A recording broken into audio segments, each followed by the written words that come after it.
Undocumented immigrants were arrested during a raid at a trailer manufacturing company in Texas. Homeland Security says the company may have hired them knowing they were undocumented. No word from the company.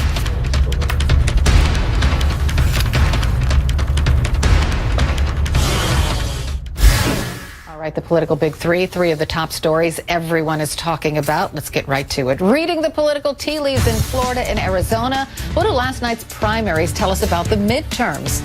The president issues an apocalyptic warning to evangelical leaders. If the GOP loses big in the midterms, anti-fascists will run amok and violently overturn his accomplishments. Really?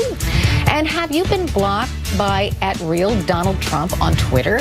You might want to recheck your status. He's reportedly now complying with a court order that said the president could not limit the free speech right to criticize.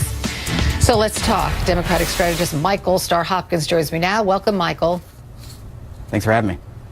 Thank you for being here. I want to start with the Florida governor's race because a Bernie-backed candidate won in the Democratic primary, and on the other side, a Trump-backed candidate won.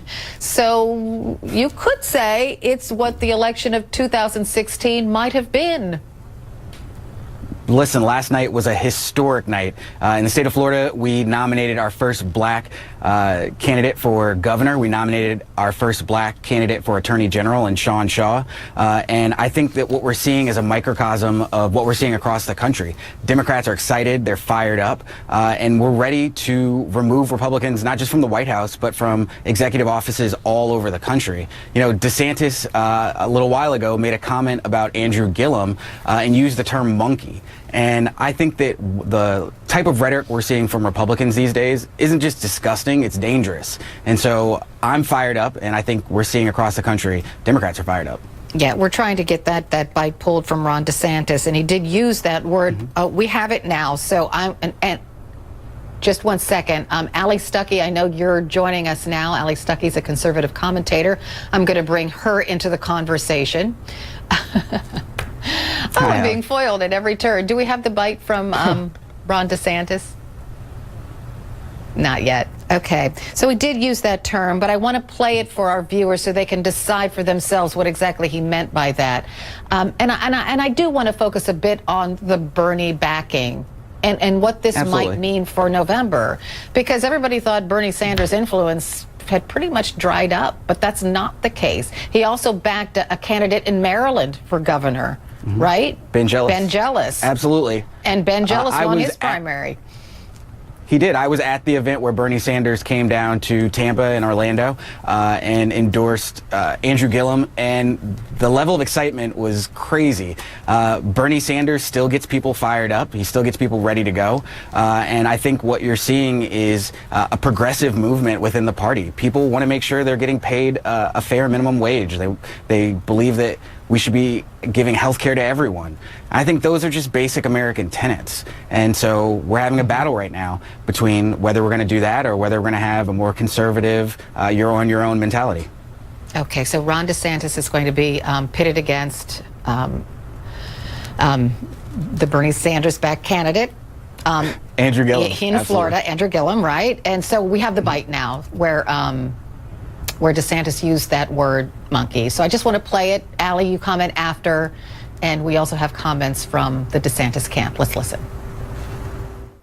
He is an articulate spokesman for those far left views, and he's a charismatic candidate. And, you know, I watched those Democrat debates. None of that was my cup of tea, but I mean, he performed better than the other people there. So we've got to work hard to make sure that we continue Florida going in a good direction. Let's build off the success we've had on Governor Scott. The last thing we need to do is to monkey this up by trying to embrace a socialist agenda with huge tax increases and bankrupting the state.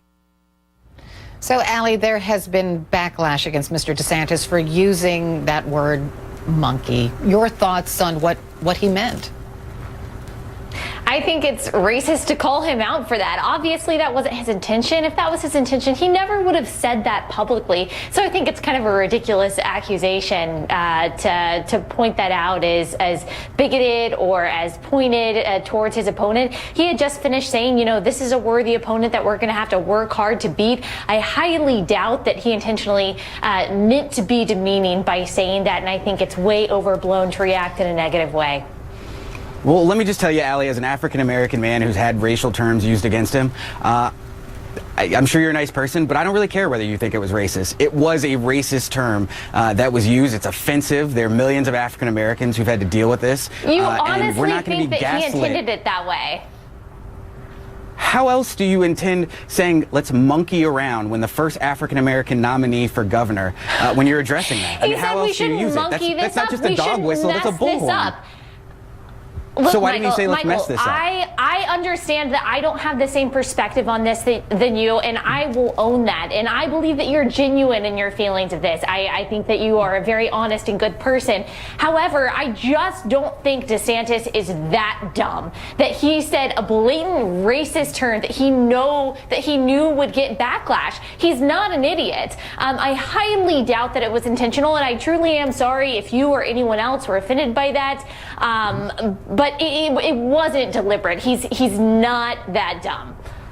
Yeah, and his camp did push back on this. I'm trying to find the statement, but I can tell it to you in a nutshell, Michael. And it's exactly what Allie said. I mean, Ron DeSantis, they said, didn't mean anything by using that word.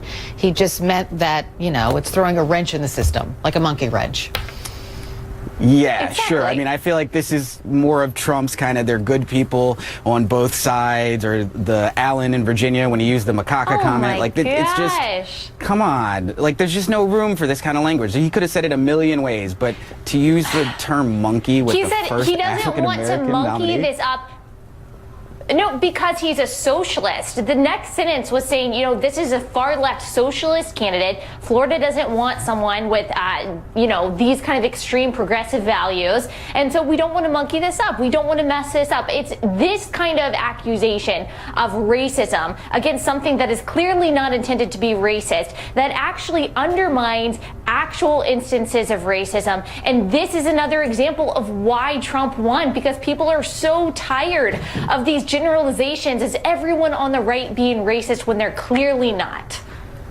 I didn't say everybody's racist, but look. I think it's safe to say, though, that this is the way this governor's race in Florida will shape up. I mean, some political analysts say it's going to be epically mean, Michael. Mm-hmm.